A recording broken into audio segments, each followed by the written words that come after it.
Vous souhaitez mettre en vente une parcelle ou tout autre bien immobilier? Guérite TV Monde vous offre une opportunité unique. Saisissez-la pour une promotion efficace de votre produit via notre réseau puissant de communication. Faites-nous confiance et contactez le 00 229 91 19 10 10 pour tout autre renseignement.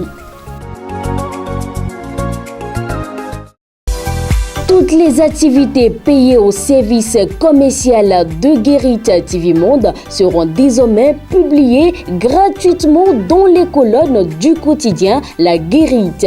Pour plus d'informations, appelez le 00 229 91 19 10 10. Guérite TV Monde, le leader des Web TV.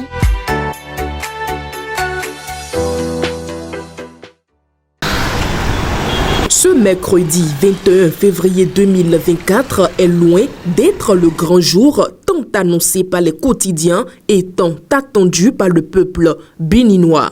En effet, depuis la transmission d'une proposition de révision de la Constitution béninoise et de modification du code électoral par les deux formations politiques de la mouvance présidentielle, toute l'attention est tournée vers l'hémicycle où s'est ouverte la première session extraordinaire du Parlement. Plusieurs acteurs politiques et sociaux se sont donnés pour mission de suivre de près cette actualité. Cependant, l'examen des propositions de loi ne saurait être évité par le président Louis Vlavonou. Déjà, une première journée de la session extraordinaire avec des coups de bec.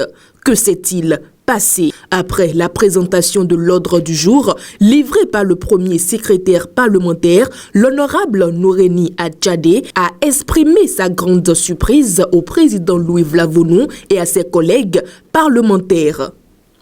J'ai déposé sur votre table ce matin un courrier concernant notre proposition.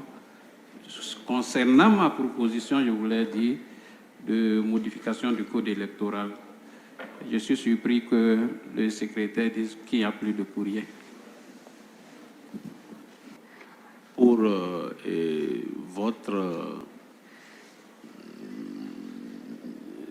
demande, proposition de loi modifiant, c'est ça, modifiant le code électoral. Bon, je vais demander si c'est là, on pourra lire ça avant la fin, mais ça ne fait pas partie ça ne fera pas partie de la présente session, puisque c'est sur l'ordre du jour précis que ça avait été déjà fait. Comme dans une salle de classe d'un collège d'enseignement général, le député Nouréni Adjadé a exprimé son désir de mieux comprendre les explications du président Louis Vlavonou et le débat s'installe.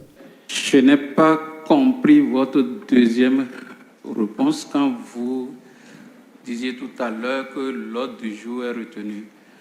Ma proposition fait partie de l'ordre du jour qui est retenu, Monsieur le Président. Mais je n'ai pas encore vu. Mais vous avez dit que ça ne fera pas partie de ce... Malgré que vous n'avez pas vu, vous avez dit que ça ne fera pas partie de cette session extraordinaire. Parce que d'après notre règlement intérieur, oui, la session extraordinaire est convoquée sur un ordre du jour précis. Et j'ai bien répondu que la proposition fait partie de l'ordre du jour, précisément de l'ordre du jour. Oui, mais je n'ai pas vu, monsieur, je n'ai pas encore vu, je n'ai pas le document. Je n'ai pas le document, je n'ai pas pris connaissance de votre document. Mais laissez-moi prendre connaissance de votre document, que je sache que ça fait partie de l'ordre du jour précis. Un ordre du jour précis. Le règlement est clair, la constitution est claire. Et c'est déjà convoqué. Et c'est après avoir convoqué, il faut que je vois au moins ce que vous avez mis dedans. Honorable Président. Un débat avec vous. C'est vous qui avez dit que ça ne fera pas partie de cette session. C'est de ça que je parle, Monsieur le Président. Parce que je ne connais pas ce qu'il y a dans votre document. Mais vous ne pouvez pas le dire à l'avance. Oh.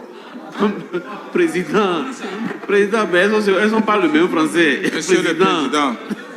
Le rappel du règlement intérieur de l'Assemblée nationale du Bénin s'est imposé pour ramener à l'ordre les représentants du peuple, de la mouvance et de l'opposition. Les honorables Orden Aladati, Augustin Awanvoibla et Hassan Seibou, élèves exemplaires et réguliers en classe, ont démontré leur maîtrise du règlement. Une proposition de texte ou un projet de texte est une proposition ou un projet.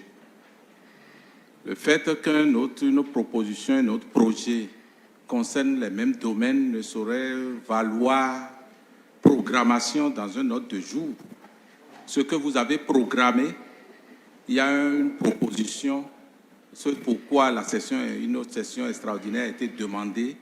Ça, c'est précis. C'est une proposition sur le code électoral, c'est précis. Il peut y en avoir 10 000 autres qui peuvent être programmés. Mais à cette session, les autres qui sont programmés ne peuvent être introduites à l'ordre du jour. C'est précis, ça. Maintenant, s'il y a d'autres propositions, ça viendra dans les discussions en amendement et tout. Ça peut, mais c'est précis, ça. J'ai compris que mon collègue veut nous taquiner, simplement. Nous avons, conformément au règlement intérieur de l'Assemblée nationale,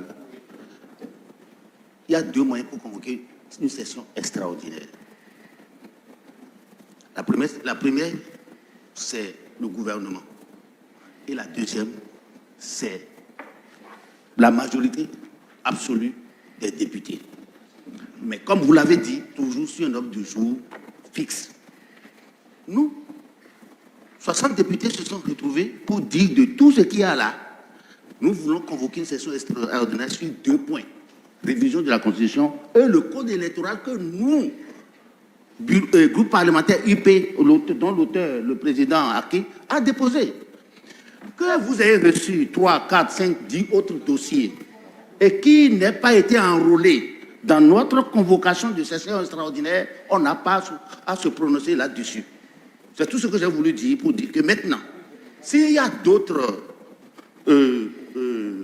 projets ou propositions, là, maintenant, et qu'on veut, que mon collègue veut qu'on l'accompagne pour convoquer une session extraordinaire, qu'ils nous disent, nous sommes là prêts tout de suite à signer avec lui pour que ce soit enrôlé peut-être pour la prochaine fois. J'ai entendu ce matin par l'auteur lui-même qu'il a déposé ce matin. Mais ce matin, la convocation n'a pas lieu ce matin.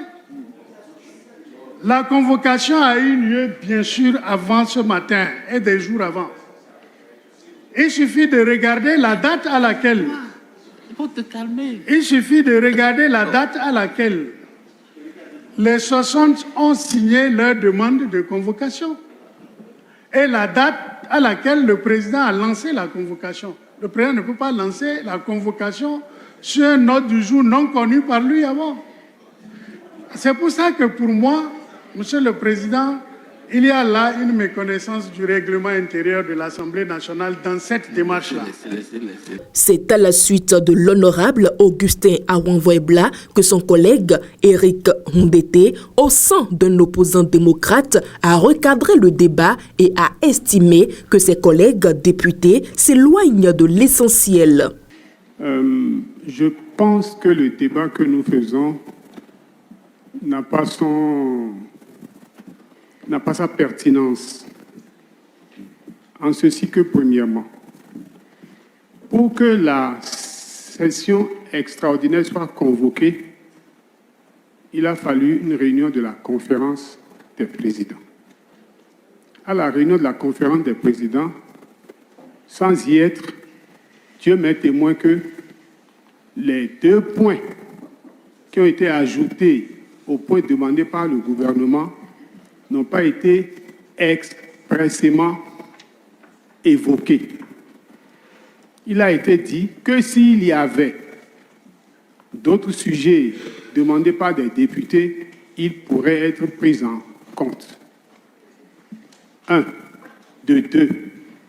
Dans cet hémicycle, avec ma petite expérience, lorsque 2 propositions traitent du même objet, il n'y a jamais eu de problème pour que les deux propositions soient prises en compte. Donc, je ne vois pas le jeu de mots qui se fait pour que sur le même objet, on aille dire à quelqu'un, votre proposition, on va voir si on peut vous accompagner. Non, nous ne sommes pas à la fête de Novicia. Nous ne sommes pas en train de préparer la fête de Novicia. Nous sommes à l'hémicycle. Donc, les deux propositions portant sur le même objet, Président, arrêtez le débat. Vous allez joindre les deux propositions. C'est comme ça que ça se fait, vous le savez bien. C'est comme ça que vous avez toujours fait. Vos prédécesseurs ont fait. Maintenant, vous avez dit, Monsieur le Président, que vous n'avez pas encore vu. Et c'est votre droit de n'avoir pas encore vu. Si vous n'avez pas vu, c'est normal que vous ne puissiez pas vous prononcer. Mais, de grâce, ne rentrez pas dans la petite rusette des gens qui veulent qu'ils viennent accompagner d'autres pour faire examiner leurs propositions. Je vous sais suffisamment sage pour rester dans la République. Le dernier mot étant au père de famille, voici la conclusion de la séance tant attendue. Ce que je veux qu'on retienne, c'est que lorsque on fera la lecture de la proposition, enfin du dossier qui est déposé ce matin, prochainement, nous allons voir le contenu, on va aviser. S'il faut étudier ça en même temps, on va l'étudier en même temps. Il n'y a pas de problème. Il y a le problème qui est là. Il n'y a pas de problème. Si c'est comme l'a dit le président, on était Eric, on fait jonction de tout et puis on s'en va. Il n'y a pas de chose là. Il n'y a pas de problème là. Si c'est au même objet, le même objet, on fait. Et puis c'est fini. Moi, je pense qu'il n'y a pas de... Maintenant, ne connaissons pas encore le contenu. Puisque si ça devait commencer à 10 heures, on serait déjà ici.